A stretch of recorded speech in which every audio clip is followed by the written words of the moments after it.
Hi అండి, welcome to Renu's kitchen and beauty tips channel. ఈరోజు వీడియోలో ఇది ఇంటర్మీడియట్ ఫాస్టింగ్ 6th డే అండి. ఈరోజు ఏమేమి రెసిపీస్ తయారు చేసుకున్నాను అనేది చూద్దాం. మార్నింగ్ అయితే నేను 1 అవర్ వరకు వాకింగ్ చేసుకున్నాను ఈరోజు. అలాగే వాకింగ్ అయిపోయిన తర్వాత 1 లీటర్ వరకు వాటర్ కూడా కంప్లీట్ చేసేసాను. మొత్తం 3 to 4 లీటర్స్ వాటర్ తీసుకోవాలండి. ఆ తర్వాత ఇంట్లో పనులన్నీ కూడా పూర్తి చేసుకున్న తర్వాత 10కి నేను ఈ విధంగా ఒక ఫ్యాట్ కట్టర్ డ్రింక్ అయితే తయారు చేసుకుంటున్నానండి. నిన్న ఈవినింగ్ 6 నుంచి ఇప్పుడు అంటే మార్నింగ్ 10 వరకు కూడా ఏమీ తీసుకోలేదు. మొత్తం 16 అవర్స్ ఫాస్టింగ్ అయితే ఉన్నాం కాబట్టి మనం ఫాస్టింగ్ అనేది బ్రేక్ చేసేటప్పుడు ఇలా ఒక మంచి హెల్త్ డ్రింక్ని అయితే తీసుకోవాలండి. ఈరోజు నేను చియా సీడ్స్తో ఒక మంచి వెయిట్ లాస్ డ్రింక్ని చూపించబోతున్నాను. దీనికోసం నేను ఒక గ్లాస్ హాట్ వాటర్ తీసుకుని అందులో నేను ఒక హాఫ్ లెమన్ని స్క్వీజ్ చేసుకున్నాను. అలాగే ఒక 2 స్పూన్స్ చియా సీడ్స్ని ఇందులో వేసుకుంటున్నాను. ఇవి నైటే నానబెట్టుకున్నానండి. ఇవి నానడానికి 5-6 గంటలు టైం పడుతుంది. ఈ చియా సీడ్స్లో న్యూట్రిటివ్ వాల్యూస్ చాలా ఎక్కువ ఉంటాయండి. ఇందులో మంచి ప్రోటీన్స్, కాల్షియం, మెగ్నీషియం ఇంకా ఫైబర్ క్వాంటిటీ అనేది చాలా ఎక్కువ ఉంటుంది.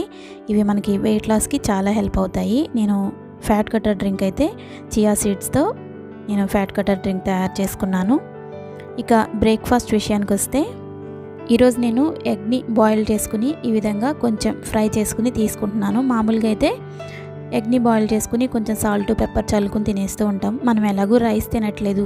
మనం డైట్లో తీసుకునే కొంచెం ఫుడ్ అయినా కొంచెం ఇంట్రెస్టింగ్గా, కొంచెం టేస్టీగా తయారు చేసుకుంటే మనకి డైటింగ్ బాబోయ్ అని అనిపించకుండా ఈజీగా ఉంటుంది. అలాగే టేస్టీ ఫుడ్ని మిస్ అవుతున్నాం అన్న ఫీలింగ్ కూడా ఉండదండి. మన డైటింగ్ని కష్టంగా కాకుండా ఇష్టంగా ఎక్కువ రోజులు మనం డైటింగ్ అనేది చేయడానికి బాగుంటుంది. ఇంటర్మీడియట్ ఫాస్టింగ్లో మనం రోజుకి 2 eggs వరకు తీసుకోవచ్చండి. ఎగ్ని తీసుకోవడం వల్ల మనకి నీరసం రాకుండా ఉంటుంది, మంచి ప్రోటీన్స్ కూడా వస్తాయి. నేనైతే ఒక ఎగ్గే తీసుకున్నానండి, ఎందుకంటే వీటితో పాటుగా నేను కొన్ని బాదం పప్పులు కూడా తీసుకుంటాను కాబట్టి ఒక ఎగ్ సరిపోతుందని చెప్పేసి నేను ఒక ఎగ్ మాత్రమే బాయిల్ చేసుకున్నాను. మనకి సరిపోతుంది అనిపించినప్పుడు తక్కువ ఫుడ్ తీసుకోవడమే మంచిదండి. ఈ విధంగా బ్రేక్ఫాస్ట్లో నేను ఒక బాయిల్డ్ ఎగ్ అలాగే ఒక 5 బాదం పప్పులతో నేను బ్రేక్ఫాస్ట్ అయితే చేసేసానండి.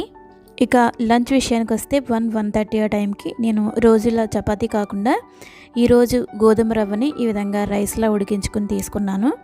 మనకి ఇది అచ్చం రైస్ తిన్నట్టుగానే ఉంటుందండి. అలాగే ఇందులో 1 కప్పు పప్పు పాలకూర తీసుకున్నాను, 1 కప్పు పెరుగు కూడా తీసుకున్నాను.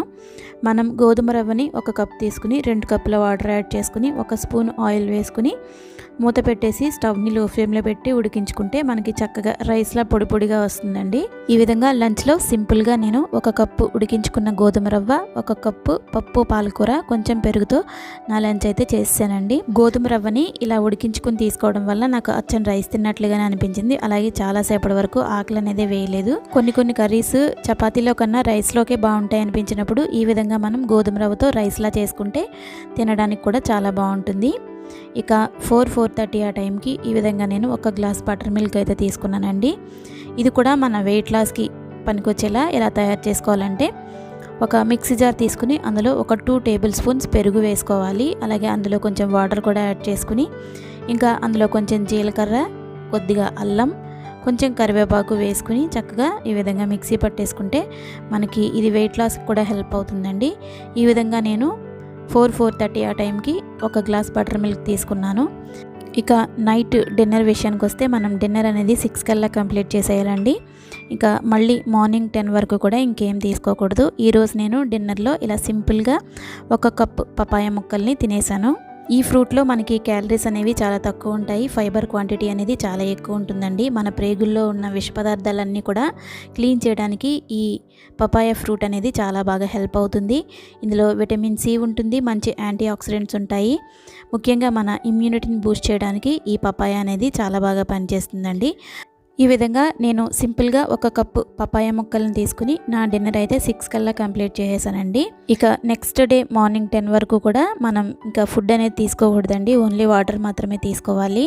అంటే ఇప్పుడు 6 నుంచి మార్నింగ్ 10 వరకు మధ్యలో మనం 16 గంటల ఫాస్టింగ్ అయితే ఉంటామండి.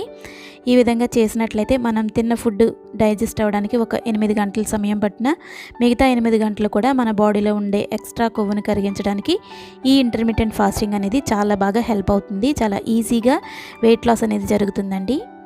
ఈ వీడియో మీకు నచ్చిందని అనుకుంటున్నాను. నచ్చినట్లయితే ఒక లైక్ ఇవ్వడం మాత్రం అస్సలు మర్చిపోవద్దండి. ఇలాంటి మరిన్ని మంచి వీడియోస్ కోసం నా ఛానల్ని సబ్స్క్రైబ్ చేసుకోండి. ఈ వీడియోని మీ ఫ్రెండ్స్ అండ్ రిలేటివ్స్కి షేర్ చేయండి. Thanks for watching.